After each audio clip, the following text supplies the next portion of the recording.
সবাইকে স্বাগত দীপ্ত সংবাদে। সাথে রয়েছে দোলা ডলারের। শুরুতেই জানাবো সংবাদ শিরোনাম। ফুলকপির দাম নেমেছে 2-3 টাকায়। উৎপাদন খরচ না ওঠায় হতাশ কৃষক, মাঠে নষ্ট হচ্ছে ফসল।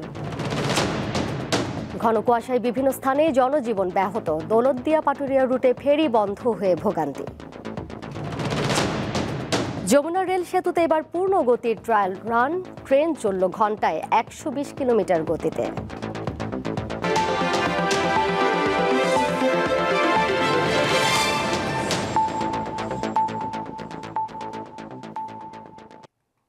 দুই থেকে 3 টাকায় বিক্রি হচ্ছে একটি ফুলকপি, অথচ প্রতিটি উৎপাদনে খরচ পড়েছে দ্বিগুণেরও বেশি।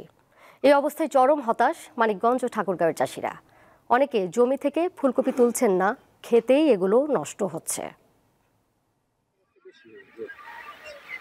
গরু ছাগলকে খাওয়াতে ফুলকপি নিয়ে যাচ্ছেন চাষি। প্রতি পিসের উৎপাদন খরচ 7 থেকে 8 টাকা হলেও বিক্রি করতে হচ্ছে 3 থেকে 4 টাকায়। অবস্থায় যে গরু খাওয়াইতেছি, কত খেতে হাল বেয়া করতে ফসল বোনার লেগে আবার চেষ্টা করতেছি, কৃষক এবার ধরা। 2.5 লক্ষ টাকা খরচ গেছে। পরিস্থিতি বলো, কপির কোনো দামই না। 2 টাকা 1 টাকা 3 টাকা করে কপি বেশি।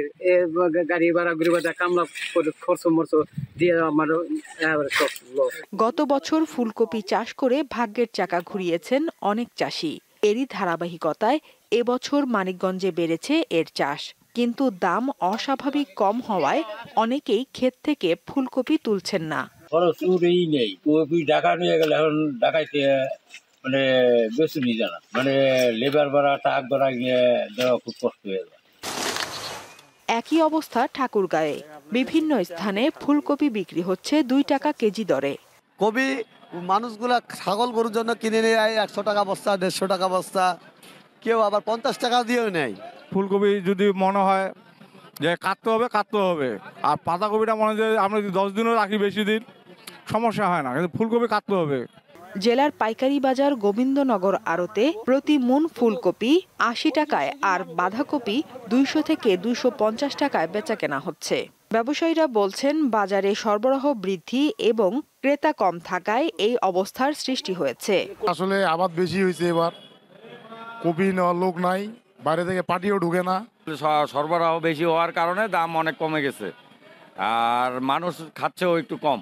পিক আওয়ারে যদি কৃষকরা শাকসবজি সংরক্ষণাগার যদি সরকারি পৃষ্ঠপোষকতায় বা সরকারি বেসরকারি পৃষ্ঠপোষকতায় করতে পারে, আমরা কৃষি বিভাগ সেগুলো প্রস্তাব দিয়ে রেখেছি সংশ্লিষ্ট দপ্তরে। ঠাকুরগাঁও জেলায় চলতি বছর 9,730 হেক্টর জমিতে ফুলকপি আবাদের লক্ষ্যমাত্রা ছিল, কিন্তু চাষ হয়েছে প্রায় দ্বিগুণ জমিতে। সাদিয়া চৌধুরী, দীপ্ত, বার্তাকক্ষ। রাজধানীতে দিনের তাপমাত্রা আরও বেড়েছে, কুয়াশাও অনেকটা কেটে গেছে। তবে উত্তরাঞ্চলে শীতের দাপট অব্যাহত আছে। পঞ্চগড়ের সকাল 9টায় সর্বনিম্ন তাপমাত্রা রেকর্ড করা হয় 9.7 ডিগ্রি সেলসিয়াস। উত্তরের আরেক জেলা দিনাজপুরে সকাল 6টায় সর্বনিম্ন তাপমাত্রা ছিল 13.1 ডিগ্রি সেলসিয়াস। একই সময় কুড়িগ্রামে সর্বনিম্ন তাপমাত্রা 13 ডিগ্রি রেকর্ড করে রাজারহাট আবহাওয়া পর্যবেক্ষণ কেন্দ্র। নওগাঁয় সর্বনিম্ন 13.3 ডিগ্রি ও ঠাকুরগাঁওয়ে 9.6 ডিগ্রি সেলসিয়াস তাপমাত্রা পরিমাপ করা হয়েছে।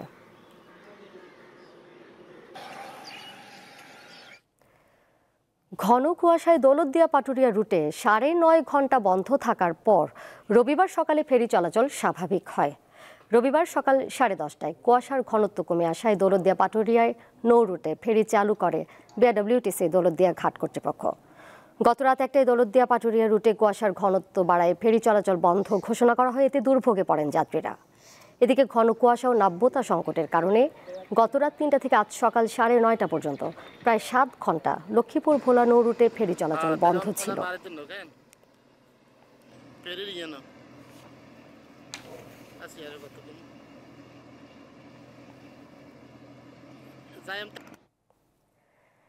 শীতের কারণে দিনাজপুরের হাসপাতালগুলোতে বাড়ছে রোগীর সংখ্যা। এ বিষয়ে বিস্তারিত জানাতে যুক্ত হচ্ছেন সহকর্মী সুলতান মাহমুদ। সুলতান, হাসপাতালগুলোর ব্যবস্থাপনা কেমন দেখছেন, যেহেতু রোগীর চাপ বাড়ছে, এবং সাধারণ রোগীদের জন্য চিকিৎসকরা কি ধরনের পরামর্শ দিচ্ছেন?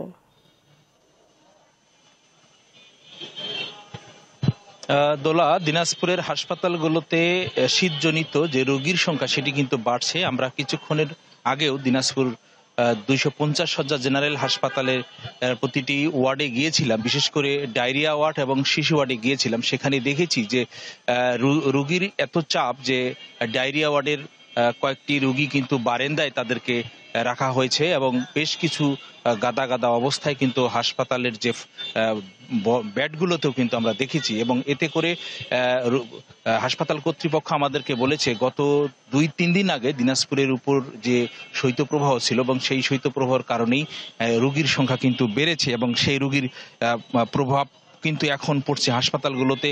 আমরা শিশু ওয়ার্ডেও দেখেছি আজকে পর্যন্ত শিশু ওয়ার্ডে 22 জন রোগী ভর্তি হয়েছে। গতকালকে যেখানে 16 জন ছিল আজকে কিন্তু সেখানে 22 জন হয়েছে।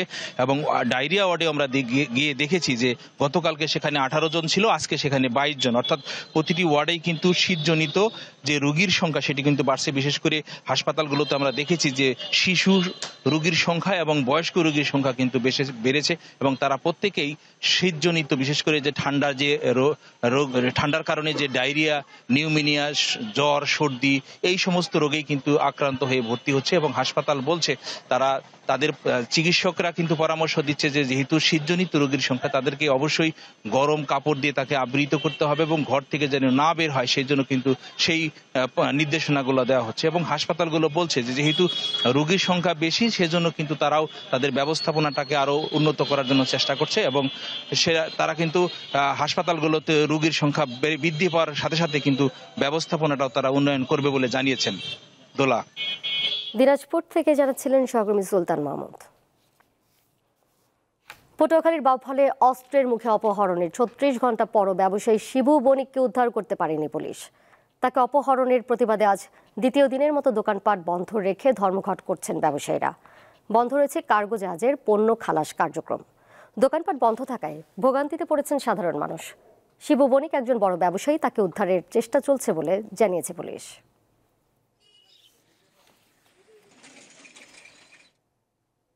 সিরাজগঞ্জের উল্লাপাড়ায় ডাবল মার্ডার মামলার রায়ে 4 জনের মৃত্যুদণ্ড দিয়েছে আদালত। মামলায় আরও 8 আসামিকে যাবজ্জীবন কারাদণ্ড এবং 39 জনকে খালাস দেওয়া হয়েছে। রবিবার সিরাজগঞ্জের অতিরিক্ত জেলা ও দায়রা জজ 3-এর বিচারক মোহাম্মদ মাহবুবুর রহমান এই আদেশ দেন। মৃত্যুদণ্ডপ্রাপ্তরা হলেন উল্লাপাড়ার চকপাঙ্গাশী গ্রামের হাসানুর রহমান হাসু, কাউসার আলী, মোয়াজ্জেম হোসেন রিন্টু ও জাহিদুল ইসলাম। যাবজ্জীবন কারাদণ্ডপ্রাপ্তরা হলেন উল্লাপাড়ার চকপাঙ্গাশী গ্রামের মোতালেব, রেজাউল, সাদ্দাম, মনির হোসেন, আশরাফ আলী, বেলাল হোসেন, দুলাল হোসেন ও আব্দুল আওয়াল। সাজাপ্রাপ্ত আসামিদের অর্থদণ্ডও করা হয়েছে।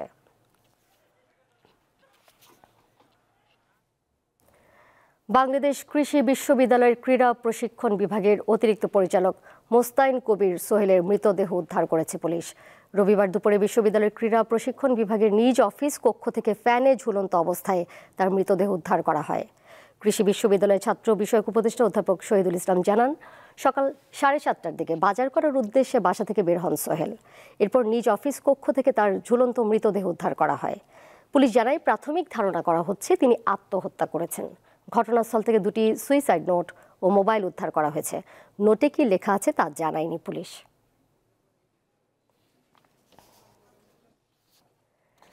যমুনা রেল সেতুতে শুরু হয়েছে পূর্ণগতির ট্রায়াল রান।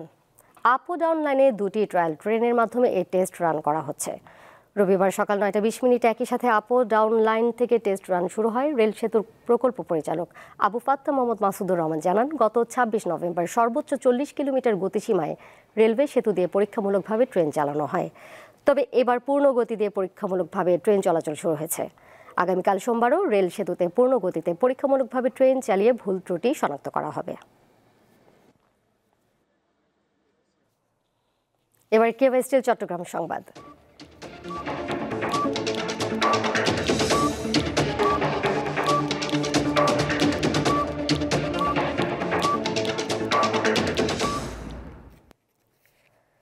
গণমাধ্যমের সাথে জড়িত সকলের গত 15 বছরের ভূমিকা মূল্যায়ন হওয়া উচিত বলে মন্তব্য করেছেন গণমাধ্যম সংস্কার কমিশনের চেয়ারম্যান কামাল আহমেদ।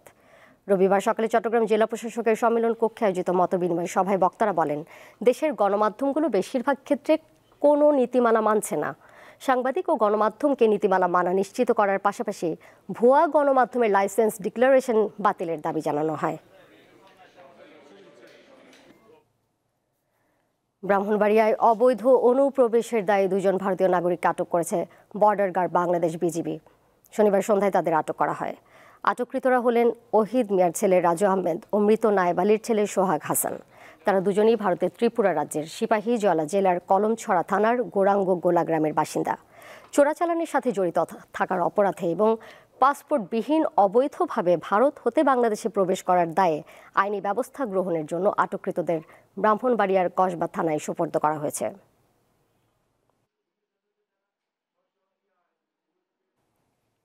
চলমান ট্রেনিং থেকে অব্যাহতির প্রতিবাদ এবং ট্রেনিংয়ে পুনর্বহালের দাবিতে সচিবালয়ের সামনে অবস্থান কর্মসূচি পালন করেছেন পুলিশের 40তম ক্যাডেট সাব ইন্সপেক্টর ব্যাচের ক্যাডেটরা।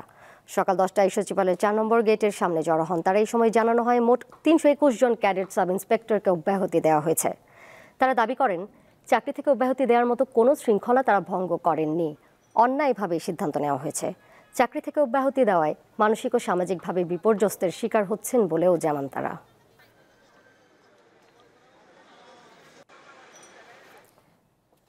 সামনের নির্বাচনে আনসার ও ভিডিপিকে ভিন্ন রূপে দেখা যাবে বলে জানিয়েছেন আনসার ও ভিডিপির মহাপরিচালক মেজর জেনারেল আব্দুল মোতালিব সাজ্জাদ মাহমুদ। সকালে গ্রাম প্রতিরক্ষা বাহিনীর ভিডিপি 49তম প্রতিষ্ঠা বার্ষিকী ও 45তম জাতীয় সমাবেশের উদ্বোধনী অনুষ্ঠানে সাংবাদিকদের প্রশ্নের জবাবে তিনি কথা বলেন। এ উপলক্ষে মহাপরিচালকের নেতৃত্বে একটি র্যালি বের করা হয়। আনসার ও ভিডিপির মহাপরিচালক বলেন, রাজনৈতিক প্রভাবমুক্ত থেকে নিরপেক্ষভাবে নির্বাচন অনুষ্ঠানে দায়িত্ব পালনে আনসার বাহিনীকে প্রশিক্ষণ দেওয়া হচ্ছে এবং প্রত্যেকের ডেটাবেস তৈরি করা হচ্ছে। সামনে নির্বাচনে আনসারকে ভিন্ন রূপে দেখা যাবে। এই বাহিনীর চলমান সংস্কার ও আধুনিক নীতিমালার আলোকে সকলে ঐক্যবদ্ধ হয়ে কাজ করার আহ্বান জানান তিনি।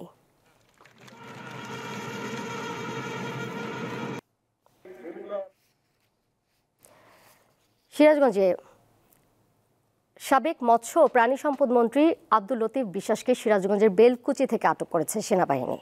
রবিবার বেলকুচি পৌর এলাকার কামারপাড়ার বাসা থেকে তাকে আটক করা হয়। বেলকুচি থানার ওসি জাকারিয়া হোসেন জানান, যৌথ বাহিনীর সদস্যরা তাকে আটক করেছে, তবে কোন মামলায় তাকে গ্রেপ্তার করা হয়েছে তা জানা যায়নি। আব্দুল লতিফ বিশ্বাস সিরাজগঞ্জ 5 আসন থেকে 1996 সালে প্রথমবারের মতো সংসদ সদস্য নির্বাচিত হন। 2001 সালে একই আসনে নির্বাচন করে পরাজিত হলেও 2008 সালের 9ম জাতীয় সংসদ নির্বাচনে আওয়ামী লীগের মনোনয়নে সংসদ সদস্য নির্বাচিত হন তিনি। আন্তর্জাতিক প্রসঙ্গ। হোয়াইট হাউস ছাড়ার আগে ইসরায়েলকে $800 কোটি সামরিক সহায়তা দেওয়ার পরিকল্পনা করছেন যুক্তরাষ্ট্রের প্রেসিডেন্ট জো বাইডেন। এসব সামরিক সহায়তার মধ্যে কামান, গোলাবারুদ, অত্যাধুনিক যুদ্ধ বিমান ও হেলিকপ্টার থাকবে বলে জানা গেছে। যুক্তরাষ্ট্রের এক কর্মকর্তার বরাতে এসব তথ্য নিশ্চিত করেছে ব্রিটিশ সংবাদ মাধ্যম বিবিসি। এদিকে ফিলিস্তিনের গাজা জুড়ে হামলা জোরদার করেছে ইসরায়েল। শনিবার একদিনে অন্তত 30টি স্থানে হামলা চালিয়েছে ইসরায়েলি বাহিনী। এতে অন্তত 70 জন নিহত হয়েছেন। নিহতদের মধ্যে অধিকাংশই শিশু।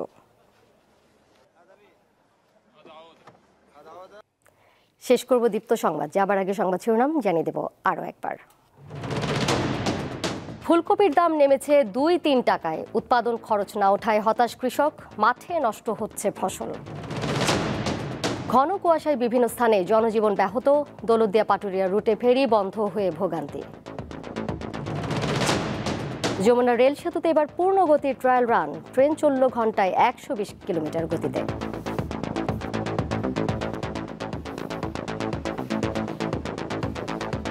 এই ছিল এখনকার মতো। পরের সংবাদ সন্ধ্যা 6:40 দেখার আমন্ত্রণ রইল। এছাড়াও আরও তথ্য এবং বিনোদনের নানা খবর জানতে যুক্ত থাকুন দীপ্তর ডিজিটাল প্ল্যাটফর্মে। সবাইকে ধন্যবাদ।